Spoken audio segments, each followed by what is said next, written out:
السلام عليكم ورحمة الله وبركاته. الحمد لله وكفى وسلام على عباده الذين اصطفى. أما بعد فأعوذ بالله من الشيطان الرجيم. بسم الله الرحمن الرحيم. إن الصلاة ونسكي ومحياي ومماتي لله رب العالمين. وقال رسول الله صلى الله عليه وسلم: من كان له سعة ولم يضحي فلا يقربن مصلانا، أو كما قال عليه الصلاة والسلام. সকলে দুরূদ। اللهم صل على محمد وعلى آل محمد كما صليت على إبراهيم وعلى آل إبراهيم إنك حميد مجيد. اللهم بارك على محمد وعلى آل محمد كما باركت على إبراهيم وعلى آل إبراهيم إنك حميد مجيد. صدق الله العظيم وصدق رسوله النبي الكريم، ونحن على ذلك لمن الشاهدين والشاكرين، والحمد لله رب العالمين. আলহামদুলিল্লাহ, আল্লাহ জাল্লা শানুর দরবারে অসংখ্য অগণিত শুকরিয়া যে মহান সৃষ্টিকর্তা আমাদেরকে অত্যন্ত দয়া করে মায়া করে ভালোবেসে সপ্তাহের শ্রেষ্ঠ দিন জুমার দিন, শ্রেষ্ঠ মাস জিলহজ মাস, আল্লাহ তাআলা আমাদেরকে সমস্ত কাজ থেকে ফরাগত দান করে শত শত মানুষের মধ্য থেকে পছন্দ করে বাছাই করে সর্বপ্রথম মসজিদে নিয়ে আসছেন। সে মহান আলিশান দরবারে কালিমাতুশ শুকর আদায় করি, সকলে বলি আলহামদুলিল্লাহ, এবং সাথে সাথে দরুদ পাঠ করি সর্বকালের সর্বশ্রেষ্ঠ মহামানবের প্রতি, সকলে বলি সাল্লাল্লাহু আলাইহি ওয়াসাল্লাম। সম্মানিত মুসল্লিবিন্দু, আজকে প্রায় 3 সপ্তাহ ধরে আমাদের আলোচনা চলতেছে কুরবানি সম্পর্কে। প্রথম সপ্তাহে আমরা আলোচনা করেছিলাম কুরবানির সর্বপ্রথম ইতিহাস সম্পর্কে, যেটা হাবিল এবং কাবিলের মাধ্যমে আল্লাহ তাআলা ঘটাইছিলেন। সেই ইতিহাস সম্পর্কে আমরা সবিস্তারিতভাবে আলোচনা করছি। দ্বিতীয় সপ্তাহে আমরা আলোচনা করেছিলাম হযরতে ইব্রাহিম আলাইহিস সালাতু ওয়াস সালামের সর্বশ্রেষ্ঠ পরীক্ষা কুরবানির পরীক্ষা, যে কুরবানির নিয়ম আমরা পালন করা থাকি, উম্মতে মুহাম্মাদিরা তাদের বুকে লালন করা থাকে, সে সম্পর্কে আমরা দ্বিতীয় সপ্তাহে সবিস্তারিত কোরআন হাদিস থেকে আলোচনা করছি।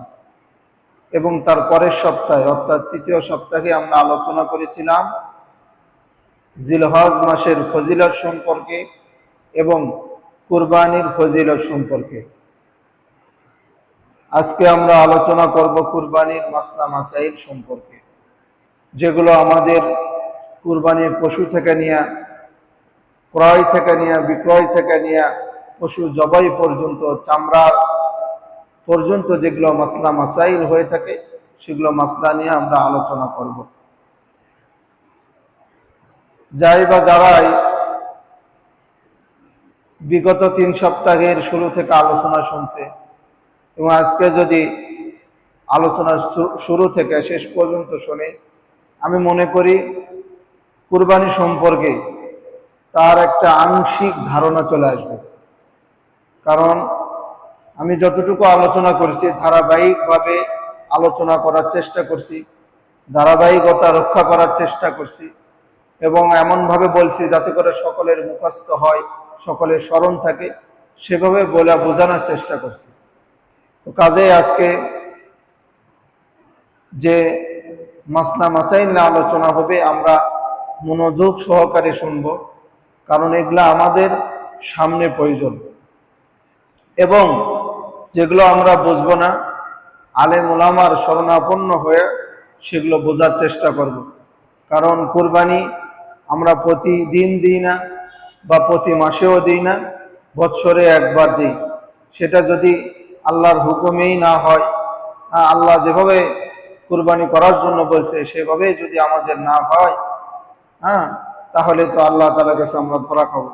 এই জন্য আমরা চেষ্টা করব মনোযোগ সহকারে শোনা, সেগুলো আমল করার আমরা চেষ্টা করব।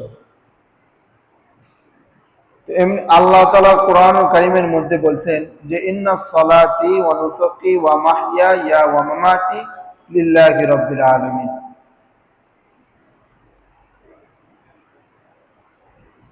যে আল্লাহ তাআলা বলেন যে আমার নামাজ, আমার কুরবানি সমস্ত কিছু কার জন্য?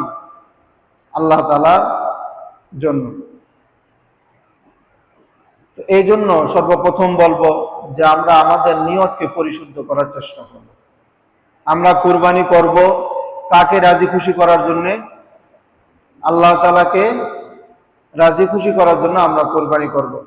আমাদের নিয়তের মধ্যে যাদের খলল রয়ে গেছে আমরা নিয়তকে পরিশুদ্ধ করার চেষ্টা করব, কারণ নিয়ত যদি পরিশুদ্ধ না হয় তাহলে কুরবানি হবে না। এজন্য আমরা মনে মনে নিয়ত করব যে একমাত্র যাকে রাজি খুশি করার জন্য কুরবানি করতেছি তিনি কে? আল্লাহ। আল্লাহকে রাজি খুশি করার জন্য আমরা কি করতেছি? কুরবানি করতেছি। এই জন্য নিয়তকে পরিশুদ্ধ করার চেষ্টা করব এবং নিয়তকে পরিশুদ্ধ করবই। কারণ বুখারী শরীফের সর্বপ্রথম হাদিস হলো এটা, ইন্নামাল আমালু বিন্নিয়াত, নিয়তের উপর সমস্ত কাজ নির্ভরশীল। এজন্য নিয়তকে পরিশুদ্ধ করতে হবে। তো আজকে আমাদের আলোচনার মূল পয়েন্ট বা মূল বিষয় হলো কুরবানির মাসলা মাসাইল নিয়ে আলোচনা। সর্বপ্রথম আমরা জানবো যে কুরবানি কয় প্রকার। কুরবানি দুই প্রকার, ভালো করে মনোযোগ সহকারে শুনবেন। কুরবানি দুই প্রকার, একটা হলো ওয়াজিব আর একটা হলো নফল। এক নাম্বার ওয়াজিব, দুই নাম্বার নফল। এই ওয়াজিব আবার তিন প্রকার। এক নাম্বার হলো যে ব্যক্তি নেশাব পরিমাণ মালের মালিক তার উপর কুরবানি ওয়াজিব। যার কাছে নেশাব পরিমাণ মাল থাকবে তার উপর কুরবানি করা ওয়াজিব। দুই নাম্বার হলো ধনী গরিব সকলের উপর ওয়াজিব। ধনী গরিব সকলের উপর ওয়াজিব, সেটা হলো মান্নতের কুরবানি। আপনি কোনো কিছুতে মান্নত করছেন বা আপনার কেউ অসুস্থ বা গরুই অসুস্থ, যে গরু যদি সুস্থ হয়ে যায়, ভালো হয়ে যায়, তো আমি আগামী বছর কুরবানি দিব। বা আমার বাবা অসুস্থ বা আমার আত্মীয় স্বজন অসুস্থ, সুস্থ হলে আমি কুরবানি দিব। এটা হলো ওয়াজিব, এটা আপনাকে করতেই হবে। তিন নাম্বার হলো গরিবের উপর ওয়াজিব, ধনীর উপর ওয়াজিব নয়। তিন নাম্বার, গরিবের উপর ওয়াজিব, ধনীর উপর ওয়াজিব নয়। গরিব ব্যক্তি নেশাব পরিমাণ মালের মালিক নয়। গরিব ব্যক্তি কিন্তু নেশাব পরিমাণ মালের মালিক নয়, মানে যতটুকু মাল, যতটুকু টাকা থাকলে তার উপর কুরবানি ওয়াজিব হবে, সে ততটুকুর মালিক নয়। কিন্তু সে কি করছে? নিয়ত করছে এবং ওই নিয়তে পশু ক্রয় করছে, তখন তার উপর ওয়াজিব হয়ে গেল। সে নিজের উপর কি করে নিল? কুরবানিটা ওয়াজিব করে নিল। কোন পশু কুরবানির নিয়তে কিনছে, কোন গরিব মানুষ কুরবানির নিয়তে পশু ক্রয় করছে যে আমি আগামী বছর বা কিছুদিন পরে কুরবানি আসতেছে, আমি কুরবানি দিব, এটা তার উপর ওয়াজিব, সে নিজে করে নিল। আমরা কথাই বলি না, আইন নিজের হাতে উঠে নেয়। সে নিজের উপর নিজে কুরবানি ওয়াজিব করে নিল। অর্থাৎ সে গরিব হলেও, সে যদি একেবারে গরিব হয়ে যায়, কিন্তু সে যদি পশুটা ক্রয় করছে কুরবানির নিয়তে, তাকে ওই পশুটা কুরবানি করতেই হবে। কথা বুঝাইতে পারলাম? কুরবানি দুই প্রকার বলছি প্রথমে, এক নম্বর বলছি ওয়াজিব, দুই নম্বর হলো নফল। ওয়াজিব কুরবানি তিন প্রকার। এক নম্বর হলো ধনী ব্যক্তির উপর কুরবানি ওয়াজিব, তাকে করতেই হবে। দুই নম্বর হলো মান্যতের কুরবানি, কোনো মান্যত করে কোনো কুরবানি ক্রয় করছে বা মান্যত করছে যে আমার বাবা বা অমুকে অসুস্থ আছে, সুস্থ হয়ে গেলে আমি কুরবানি দিব, এটা তার উপর ওয়াজিব করতেই হবে। তিন নম্বর হলো দরিদ্র ব্যক্তির উপর কুরবানি ওয়াজিব হয়। সে দরিদ্র ব্যক্তি যদি সে কুরবানির নিয়তে কোনো পশু ক্রয় করে তাহলেও তাকে কুরবানি করতেই হবে। দুই নম্বর নফল কুরবানি। নফল কুরবানি হয় যাকে আল্লাহ তাআলা অনেক ধন সম্পদ দিছে, সেই ধন সম্পদ দিয়া সে নিজে কুরবানি করছে এবং তার আত্মীয় স্বজনের জন্য কুরবানি করছে, বা তার কেউ মারা গেছে, বাবা মা বা দাদা দাদি আত্মীয় স্বজন দুনিয়াতে নেই, তাদের নামে কুরবানি করছে বা রসুলের নামে কুরবানি করছে, এগুলোকে বলা হয় নফল কুরবানি। কুরবানি কার উপর ওয়াজিব? 10 জিলহজ ফজর থেকে 12 জিলহজ সূর্য অস্ত পর্যন্ত সময়ের মধ্যে প্রাপ্তবয়স্ক সুস্থ মস্তিষ্ক সম্পন্ন নরনারীর প্রয়োজনের অতিরিক্ত 52.5 তোলা রূপার মূল্যের সম্পদের মালিক হলে তার উপর কুরবানি ওয়াজিব। অর্থাৎ কুরবানি ওয়াজিবের ক্ষেত্রে 10 তারিখ ফজর থেকে নিয়ে, অর্থাৎ আমরা ঈদের দিন যেটাকে বলি, ঈদের দিন ফজর থেকে নিয়ে 13 তারিখ সূর্য অস্ত পর্যন্ত এর মধ্যে যদি তার কাছে যেভাবেই হোক যদি সে পরিমাণ মাল বা সে পরিমাণ সম্পদ আসে তাহলে তার উপর কুরবানি ওয়াজিব। এখানে একটা জিনিস বুঝতে হবে, আপনার কাছে কুরবানির 9 তারিখ পর্যন্ত আপনার কাছে কোনো টাকা নাই, আপনার কাছে কোনো টাকাই নেই, কিন্তু 10 তারিখ ঈদের দিন অথবা ঈদের পরের দিন আপনি টাকার মালিক হয়ে গেছেন, তখন আপনি কি করতে হবে? কুরবানি করতে হবে। এবং এগুলোর মধ্যে স্বর্ণর যেগুলো আছে স্বর্ণ হিসাবের মধ্যে হবে, ব্যবসায়িক পণ্য যেগুলো আছে সেগুলোও হিসাবের মধ্যে ধর্তব্য হবে। আবাদি জমির মূল্য যেটা আমরা আবাদ করি, যে জমি, এই জমির মূল্য কুরবানির নেসাবের মধ্যে আসবে না, কিন্তু আপনি যে জিনিসটাকে আবাদ করবেন, আবাদ করার পরে যে টাকাগুলো পাবেন ওই টাকাটা কি হবে? কুরবানির মধ্যে ধর্তব্য হবে, কিন্তু আবাদি জমিটা কুরবানির মধ্যে ধর্তব্য হবে না। আবার অনেকে ফ্ল্যাট বাসা বানায়, ওই ফ্ল্যাট বাসা যে জমি আছে ওই জমিও আসবে না, কিন্তু ওই ফ্ল্যাটের যে ভাড়াটা আপনি পাবেন ওই ভাড়ার উপর কুরবানি কি হবে? নেসাবটা আসবে। কুরবানি নেসাব পুরো 1 বছর হওয়া জরুরি না, যাকাতের জন্য 1 বছর হতে হবে। মনে করেন আপনার কাছে এখন বর্তমানে এ মাসে আপনার কাছে পর্যাপ্ত পরিমাণ মনে করেন 5 লাখ টাকা আছে, আবার পরের বছর এই কুরবানির আগে আপনার কাছে 5 লাখ টাকা আছে, মাঝখানে থাকলো কি থাকলো না এটা ধর্তব্য নয়, শুরু আর শেষে আপনার কাছে যদি টাকা থাকে 1 বছর অতিবাহিত হয় ওই টাকার উপর, তাহলে আপনার উপর যাকাত ওয়াজিব। আর কুরবানির ক্ষেত্রে 1 বছর অতিবাহিত হতে হবে না, কুরবানির ক্ষেত্রে ওই যে 10, 11, 12 তারিখ পর্যন্ত যে আপনার সূর্য অস্ত পর্যন্ত যদি আপনার কাছে সম্পদ থাকে তাহলে আপনার উপর কুরবানি ওয়াজিব।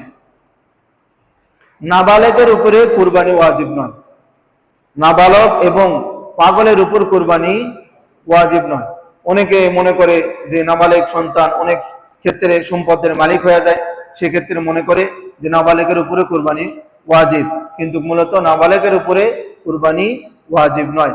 হ্যাঁ, নাবালক এবং পাগলের পক্ষ থেকে তার পরিবার যদি এমনি দেয় নফল হিসাবে আদায় হবে, কিন্তু তার পক্ষ থেকে আদায় হবে না, মানে যিনি আদায় করবে তিনি নফল হিসাবে কুরবানিটা আদায় হবে। কিন্তু সে নাবালেগ, তার কাছে অর্থ সম্পদ অনেক আছে, কিন্তু সে তার উপরে কুরবানি ওয়াজিব হবে না। মুসাফিরের কুরবানি, অনেক ক্ষেত্রে আমরা দেখে থাকি মানুষ মুসাফির হয়ে থাকে, যে ব্যক্তি কুরবানির দিনগুলোর মধ্যে থেকে অর্থাৎ নিজ এলাকা থেকে 48 মাইল অথবা 78 কিলোমিটার দূরে 15 দিনের কম সময়ের জন্য অবস্থান করবে, তার উপর কুরবানি ওয়াজিব নয়। 48 মাইল এবং 78 কিলোমিটার 15 দিনের কম হতে হবে। যদি সে ঈদের আগে চলে গেল আবার ঈদের পরে চলে আসলো, এই মাঝখানের মধ্যে তার উপর কুরবানি ওয়াজিব নয়। মুসাফিরের জন্য এটা আল্লাহ তাআলা কি করে দিয়েছেন? হালকা করে দিয়েছেন। যে নামাজের ক্ষেত্রেও 4 রাকাতওয়ালা নামাজ তার জন্য কয় রাকাত? 2 রাকাত। দরিদ্র ব্যক্তির কুরবানি, নেশাব পরিমাণ সম্পদ নেই এমন দরিদ্র ব্যক্তির উপর কুরবানি করা ওয়াজিব নয়, এটা আমরা সকলেই জানি।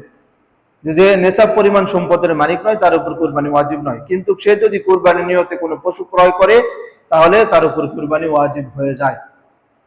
নেশাব পরিমাণ মালের মালিক নয়, তার উপর কুরবানি ওয়াজিব নয়, কিন্তু যখনই সে একটা পশু ক্রয় করলো কিসের জন্য? কুরবানি করার জন্য, সে কিন্তু সম্পদের মালিক ছিল না, কুরবানিও তার উপর ওয়াজিব ছিল না, কিন্তু নিজে নিজে তার উপর কুরবানিটা ওয়াজিব করে নিল, এজন্য তাকে কি করতে হবে? কুরবানি করতে হবে। এখানে আরেকটা মাসলা আছে, সেটা হলো যে দরিদ্র ব্যক্তি পশু কিনছে, তার উপর কুরবানি ওয়াজিব ছিল না, কিনছে, কেনার পরে ওর পশুটা হারায় গেছে, পশুটা হারায় গেছে, সে আবার আরেকটা পশু কিনছে, কেনার পরে আগের যে পশুটা হারায় গেছে ওই পশুটা ফিরে পেয়েছে। এখন দরিদ্র ব্যক্তির জন্য হলো দুটাই কি করতে হবে? কুরবানি করতে হবে। আর ধনী ব্যক্তির জন্য একটা। বুঝতে হবে, বোঝার বিষয় আছে। অনেকে মনে করে যে দরিদ্র ব্যক্তির উপর কি করছে আল্লাহ, জুলুম করছে মনে হয়, না। কিন্তু এখানে বুঝতে হবে তার উপর ওয়াজিব ছিল না, সে নিজে নিজে ওয়াজিব করে নিছে, নেওয়ার পরে আবার কিনছে, কেনার পরে হারায় যাওয়াটা বস্তুটা পশু ফিরে পাচ্ছে, এখন দুটাই করতে হবে। আর এই ঘটনাটাই যদি কোনো ধনী লোকের সঙ্গে ঘটে তাহলে তার ইচ্ছা, সে একটাও দিতে পারে, দুটাও দিতে পারে, তার ইচ্ছা। কিন্তু দরিদ্র ব্যক্তির জন্য ইচ্ছা নয়, তাকে দুইটাই করতে হবে। কুরবানির উদ্দেশ্যে ক্রয়কৃত পশুর সময় মতো যদি জবাই করতে না পারে তাহলে ওই পশুকে কি করতে হবে? আপনি কুরবানিকৃত পশু যেটা আপনি কিনছেন, কেনার পরে 10, 11, 12 তারিখের মধ্যে আপনি জবাই করতে পারেন নাই, সেক্ষেত্রে যদি আপনি জবাই করতে পারেন নাই, এখন পরবর্তীতে আপনি জবাই করে ফেলছেন, জবাই যদি আপনি করে ফেলেন তাহলে ওই গোশতটাকে পরিপূর্ণ সদকা করে দিতে হবে, আপনি খাইতে পারবেন না, পরিপূর্ণ সদকা করে দিতে হবে। শুধু সদকা না, সদকা করার পরে বাজারে দেখতে হবে যে এই পশু যে বর্তমানে বাজারে কত টাকা কেজি বিক্রি হচ্ছে। যদি কেজিতে কম হয় অথবা বাড়ে, যে আরো কিছু টাকা দিতে হবে, যে আপনার যতটুকু গোশত আছে এটাকে বাজার মূল্য জাত করার পরে দেখতেছেন যে বাজারে 750, কিন্তু আপনার এখানে 700 টাকা কেজি পড়তেছে, তাহলে ওই যে 750 আরো 50 টাকা করে প্রতি কেজিতে হিসাব করে আপনাকে সদকা করতে হবে। কথা বুঝছেন তো? কোন কোন পশু দ্বারা কুরবানি করা যাবে? উট, গরু, মহিষ, দুম্বা, ছাগল, এগুলো দ্বারা আমরা কি করতে পারবো? কুরবানি করতে পারবো। কিন্তু এখানে আরেকটা জিনিস দেখতে হবে, যেগুলো আমরা চট্টগ্রাম পাহাড়ি অঞ্চলে দেখে থাকি, যে বন্য গরু আছে, তারপরে হরিণ আছে, এগুলা দ্বারা কুরবানি করা যাবে না।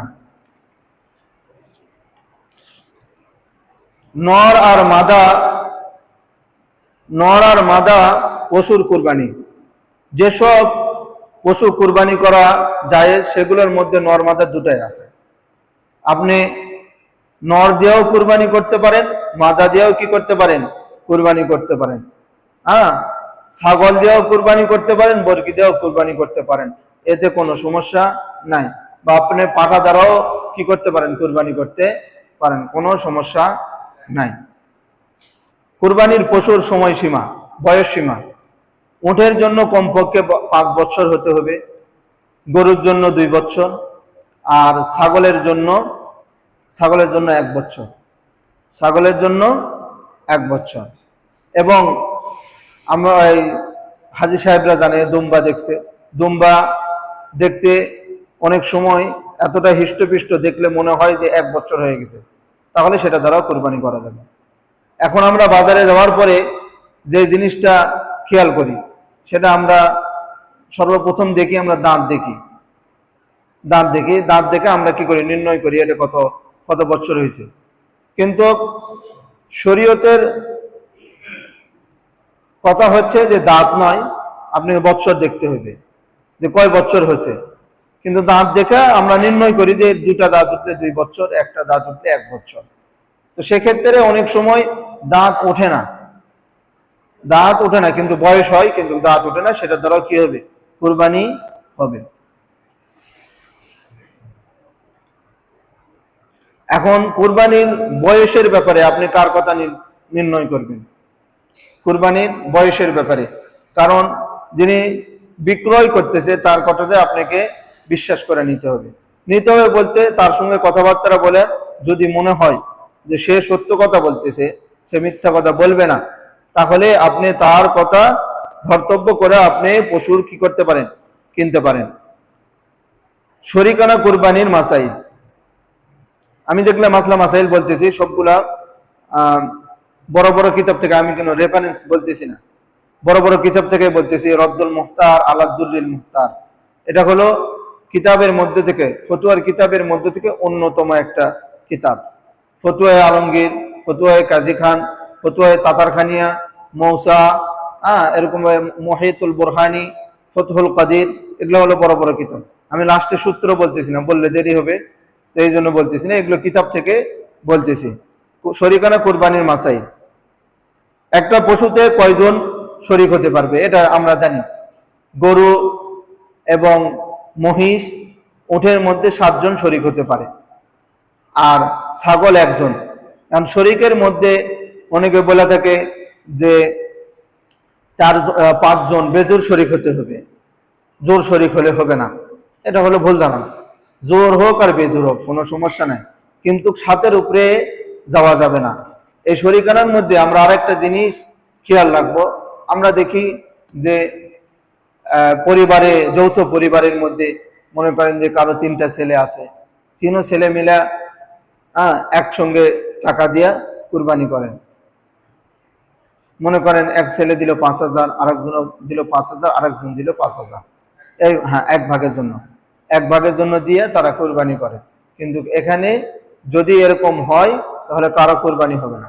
এখানে কুরবানি হওয়ার জন্য একটা মশলা হলো যে তারা 5,000 টাকা করে যাকে দিবে একজনকে মালিক বানায় দিবে। মনে করেন আমরা 3 ভাই, আমার বাকি 2 ভাই আমাকে মালিক বানায় দিচ্ছে, 10,000 টাকা দিয়া বলতেছে এই টাকার মালিক তুমি, তুমি তোমার টাকা দিয়া কুরবানি করবে না কি করবে সেটা তোমার ব্যাপার। আমাকে যখন মালিক বানায় দিছে, আমি তখন বাকি টাকাটা দিয়া আমি কুরবানি করলাম, কুরবানি হয়ে যাবে।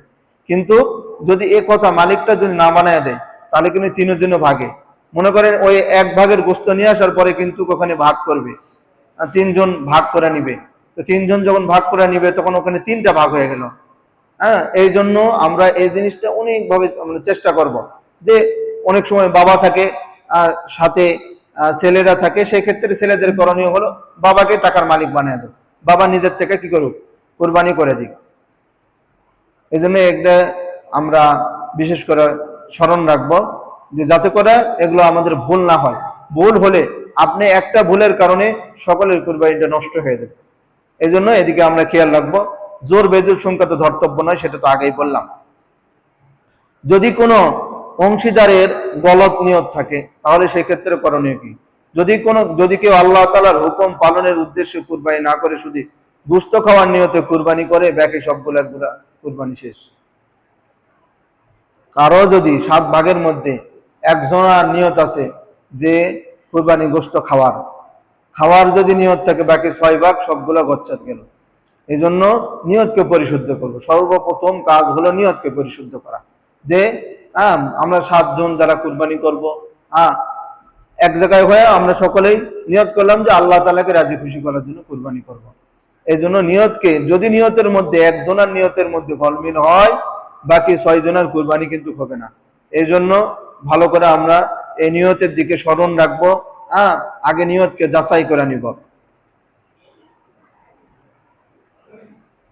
এখন যারা কুরবানি করতেছে তাদের মধ্যে থেকে যদি কারো অধিকাংশই হারাম উপার্জন হয় তাহলে তার কুরবানি হবে না।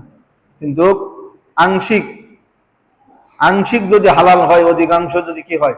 হারাম হয়, তাহলে কুরবানি হবে না। কিন্তু আংশিক যদি হারাম হয়, অধিকাংশ যদি হালাল হয়, সেক্ষেত্রে হবে। কিন্তু সে তাকওয়ার দিক থেকে, খোদা বিরুদ্ধার দিক থেকে সে অনেক নিম্ন পর্যায়ে চলে গেল। তাকওয়া, আমরা তো একমাত্র আল্লাহ তাআলাকে রাজি খুশি করার জন্য কুরবানি করতেছি, এই দিক দিয়ে সে একবারে নিম্ন পর্যায়ে চলে গেল। যদি কেউ গরু, মহিষ বা উট একা কুরবানি দেওয়ার নিয়তে কিনে আর সে ধনী হয়, তাহলে ইচ্ছা করলে অন্যকে শরীক করে নিতে পারে। তবে এক্ষেত্রে একা কুরবানি করাই ভালো। শরিক করলে সে টাকা সদকা করে দেওয়া উত্তম। আর যদি ওই ব্যক্তি গরিব হয় যার উপর কুরবানি ওয়াজিব নয়, তাহলে অন্যকে শরিক করতে পারবে না। এমন গরিব ব্যক্তি যদি কেউ শরিক করতে চায় তাহলে পশু ক্রয়ের সময়ই নিয়ত করে নিতে হবে।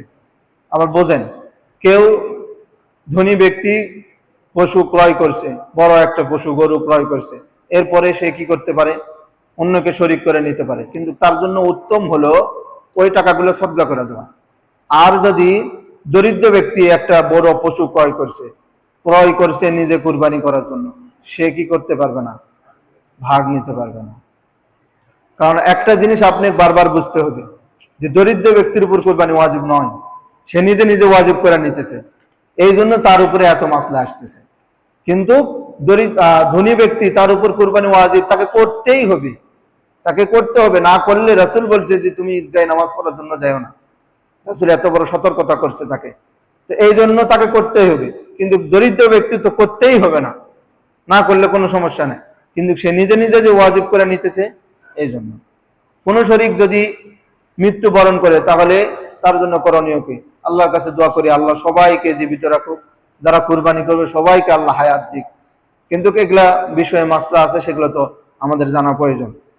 কয়েকজনের শরিকানা কুরবানি করার ক্ষেত্রে পশু জবাই করার আগে কোন শরিকের মৃত্যু হলে তার ওয়ারিসরা যদি মৃতর পক্ষ থেকে কুরবানি করার অনুমতি দেয় তাহলে তা জায়েজ হবে, নতুবা শরিকের টাকা ওয়ারিসদেরকে ফেরত দিতে হবে। সেক্ষেত্রে তার স্থলে অন্যকে শরিক নেওয়া যাবে। যে মনে করেন আমরা 7 জন মিলে কুরবানি করছি, একজন মারা গেছে, সেক্ষেত্রে তার ওয়ারিসরা বলতেছে যে আমরা কুরবানি করব না, টাকা ফেরত দিয়ে দেন, টাকা ফেরত দিয়ে দিতে হবে। তার জায়গায় অন্য কাউকে আপনি কি করতে পারেন, নিতে পারেন। পশুর ক্ষেত্রে আমরা সবসময় চেষ্টা করব যে পশু এমন একটা সুন্দর পশু নেওয়ার আমরা কি করব, চেষ্টা করব। যেটা আমি কুরবানির যে সর্বপ্রথম ইতিহাস আলোচনা করছিলাম হাবিল এবং কাবিলের, সেক্ষেত্রে আমরা হাবিলের কুরবানি দেখছি যে সে অনেক সুন্দর পশু কি করছিল, কুরবানি করছিল, মোটা তাজা ছিল। তো সেক্ষেত্রে আমরা ভালো পশু ক্রয় করার চেষ্টা করব। কিন্তু দুঃখ এবং পরিতাপের সাথে কথা বলতে হয় যে গ্রাম অঞ্চলে আমরা করি কি, যে পশুটা বাজারে বিক্রয় হয় না, এই পশু দিয়ে আমরা কুরবানি করি। কোন হিসাবে আপনি এই পশু দিয়ে কুরবানি করলেন? প্রতি মাসে, প্রতি সপ্তাহে, প্রতিদিন তো আল্লাহ তাআলাকে কুরবানি দিতে হতেছে না। 1 বছর আপনি দিবেন, সেটাকে যদি আল্লাহকে খুশি করতে না পারেন তাহলে কেমন হলো? এজন্য আমরা ভালো পশু ক্রয় করার কি করব, চেষ্টা করব। দাঁত নাই এমন পশুর দ্বারা কুরবানি, যে পশুর কোনো দাঁত নেই বা বেশিরভাগ দাঁত পড়ে গেছে এবং সে ঘাস বা অন্যান্য খাদ্য চিবা খাইতে পারে না, তার দ্বারা কুরবানি জায়েজ নেই। যদি অধিকাংশ দাঁত থাকে আর আংশিক কিছু পড়ে গেছে, সেক্ষেত্রে কুরবানি জায়েজ আছে। আর যদি অধিকাংশই পড়া যায় আর সে যদি ঘাসও ঠিক মতো না খাইতে পারে, যেগুলো জিনিস আছে সেগুলো যদি না খাইতে পারে, সেগুলোর দ্বারা কুরবানি হবে না। যদি পশুর এ পরিমাণ দাঁত থাকে যা দ্বারা সে খাদ্য চিবিয়া খাইতে পারে, তাহলে সে কি করতে পারে, সেটা দিয়ে কুরবানি করতে পারে। খোরা পশুর কুরবানি, যে পশুটা খোরা, যে পশু 3 পায়ে চলে বা মাটিতে পা রাখতে পারে না বা ভর করে, এমন পশু দ্বারা কুরবানি জায়েজ নেই। এই জন্য পশু কেনার সময় আমরা খেয়াল করব যে পশু ভালো করে হাঁটতে চলতে পারে কিনা। রোগন্য এবং দুর্বল পশুর কুরবানি, এমন শুকনো যা জবাইয়ের স্থান পর্যন্ত যাইতে পারে না, জবাইয়ের স্থান পর্যন্ত পশুই যাইতে পারে না, ওই পশু দ্বারা কুরবানি করা যাবে না। যে পশুর শিং ভেঙে গেছে বা ফেটে গেছে সেই পশুর কুরবানি, যে পশুর শিং একেবারে গোড়া থেকে ভেঙে গেছে, যে কারণে মস্তিষ্ক ক্ষতিগ্রস্ত হয়ে গেছে, সে পশুর কুরবানি জায়েজ নয়। মানে শিং একবারে গোড়া থেকে ভেঙে গেছে এবং মাথার মধ্যে আঘাত লাগছে, সে গরুর নিজের মধ্যে থাকে না, মানে লাফালাফি ছোটাছুটি বেশি করে, সে পশু দ্বারা কুরবানি কি হবে না, জায়েজ নাই। পক্ষান্তরে যে পশুর অর্ধেক শিং বা কিছু শিং ফেটে গেছে, ভেঙে গেছে, শিং একেবারে ওঠেনি, সে পশু দ্বারা কুরবানি করা জায়েজ। কান বা লেজ কাটা পশুর কুরবানি, যে পশুর লেজ বা কোনো কান 1/3 অংশ বা তার বেশি কাটা সেই পশু দ্বারা কুরবানি জায়েজ নয়। মানে 3 ভাগের 1 ভাগ মানে বেশি কাটা, তাহলে সেই পশু দ্বারা কুরবানি জায়েজ নাই। তবে জন্মগত ভাবেই যদি কান ছোট হয় বা অন্যান্য জিনিস, লেজ, অন্যান্য যেগুলো জিনিস আছে, কান, নাক বা লেজ, এগুলা যদি জন্মগত ভাবে হয় সেক্ষেত্রে কোনো সমস্যা নাই। শিংয়ের ক্ষেত্রেও জন্মগত ভাবে তার শিং ওঠে নাই বা উঠছে খুবই সীমিত, সেগুলো দ্বারা কি হবে? কুরবানি হবে। অন্ধ পশুর কুরবানি, যে পশুর 2টি চোখই অন্ধ বা এক চোখ পুরা নষ্ট বা এক চোখের দৃষ্টিশক্তি 1/3 অংশ বা তারও অধিক নষ্ট হয়ে গেছে, সে পশু দ্বারা কুরবানি করা যায় না। গর্ভবতী পশুর কুরবানি, গর্ভবতী পশু কুরবানি করা জায়েজ আছে।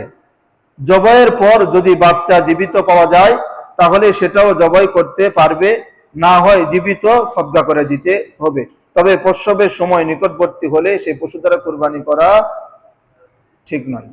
এটা তো আপনি সবাই আমরা বুঝি এই পশু দ্বারা কুরবানি করা ঠিক হবে, কিন্তু মানুষ অনেক ক্ষেত্রে না বুঝা না জানা এগুলো করে থাকে। কুরবানির পশু কেনার পর দোষ দেখা দিলে, কুরবানির পশু কেনার পরে যদি দোষ দেখা দেয়, কুরবানির নিয়তে ভালো পশু ক্রয় করার যদি তাতে এমন কোনো দোষ দেখা যায় যে কারণে কুরবানি জায়েজ হয় না, তাহলে ধনীর জন্য ওই পশু দ্বারা কুরবানি করা সহি হবে না। এর স্থলে আরেকটি পশু কুরবানি করতে হবে। তবে ক্রেতা গরিব হলে ত্রুটিযুক্ত পশু দ্বারাই কুরবানি করতে পারবে। এখানে দরিদ্র ব্যক্তির জন্য কি আছে? ছাড় আছে। কিন্তু ধনী ব্যক্তি হলে তাকে ছাড় নাই, সেক্ষেত্রে তাকে আরেকটা কুরবানি করতে হবে। আর দরিদ্র ব্যক্তি হলে তাকে ওটা দিয়ে সে কি করতে পারবে? কুরবানি করতে পারবে। জবাই সংক্রান্ত মাসাই, জবাইকারী কেমন হতে হবে? কোরআন হাদিসের আলোকে 1 নম্বর হলো তাকে মুসলমান হতে হবে, 2 নম্বর হলো জবাইয়ের সময় আল্লাহ তাআলার নাম নিতে হবে, 3 নম্বর হলো জবাই করার সময় পশুর গলার শ্বাসনালী, খাদ্যনালী এবং উভয় শাহী রগ অর্থাৎ রক্তনালী কাটা। তবে 3 রগ কাটলেও কি হয়ে যাবে? কুরবানি হয়ে যাবে। কুরবানির পশু নিজে জবাই করা সবচাইতে বেশি উত্তম। নিজে যদি না পারে তারা অন্যের দ্বারা কি করা নিবে? জবাই করা নিতে পারে, এক্ষেত্রে কোনো সমস্যা নাই।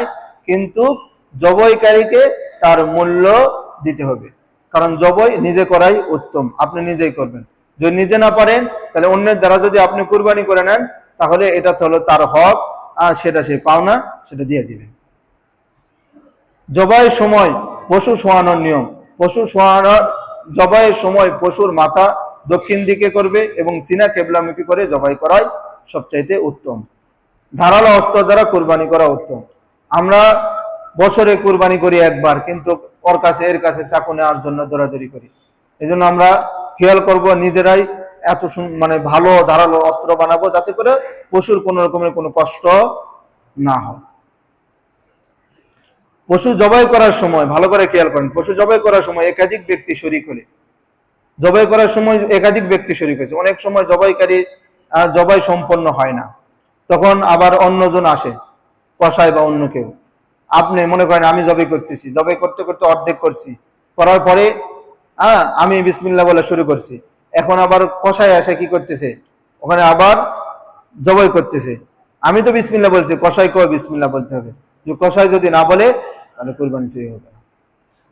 এই জন্য এক্ষেত্রে ভালো করে খেয়াল রাখবেন। পশু নিস্তেজ হওয়া পর্যন্ত অপেক্ষা করা, আমরা অনেক সময় এটা তো অপেক্ষা করিই না। যেখানে বেশিরভাগ দেখবেন কসাইরা থাকে ওখানে ওরা এতটুকু অপেক্ষা করে না। নিস্তেজ হওয়া পর্যন্ত অপেক্ষা করা সবচাইতে বেশি উত্তম। কুরবানির পশু থেকে উপকৃত হওয়া, কুরবানির পশু কেনার পর নির্দিষ্ট করার পর তা থেকে উপকৃত হওয়া জায়েজ নেই। কেউ কেউ আছে হাল চাষ করে বা বিভিন্ন ধরনের জিনিস করে, এগুলা করা জায়েজ নাই, অবৈধ। কুরবানির গোশত চামড়া সংক্রান্ত মাসাই, কুরবানির গোশত বন্টন করা, শরীকে কুরবানি করলে ওজন করে বন্টন করতে হবে, কোনো তাক নেই, কোনো আন্দাজ নেই। আন্দাজ ছাড়া ওজন করা, অনুমান করা, ওজন করা সুন্দর করে কি করতে হবে? বন্টন করতে হবে। কোনো আন্দাজ করা, অনুমান করা আপনি ভাগ করবেন না। টাকা তো সবাই সমানই দিছে, এই জন্য অনুমান করে কি করা যাবে না? বন্টন করা যাবে না। কুরবানির গোশত 3 ভাগ করা, সেক্ষেত্রে একজন প্রশ্নও করছে, আমাদের ডাব্লু ভাই প্রশ্ন করেছে, মিডিয়ার মাধ্যমে বিভিন্ন ধরনের দেখতেছে যে কুরবানির গোশত নিয়ে। সেক্ষেত্রে এখানেই উত্তর দিয়ে দিতেছি, পরবর্তীতে আর বলার প্রয়োজন নেই। কুরবানির গোশত 3 ভাগ করা, 1 ভাগ গরিব দরিদ্র মিসকিনদের জন্য, আরেক ভাগ আত্মীয় স্বজন, আরেক ভাগ নিজের। এটা করা হলো মুস্তাহাব, এটা ফরজ নয়, ওয়াজিব নয়, বা অন্য কোনো কিছু নয়। এটা হলো মুস্তাহাব।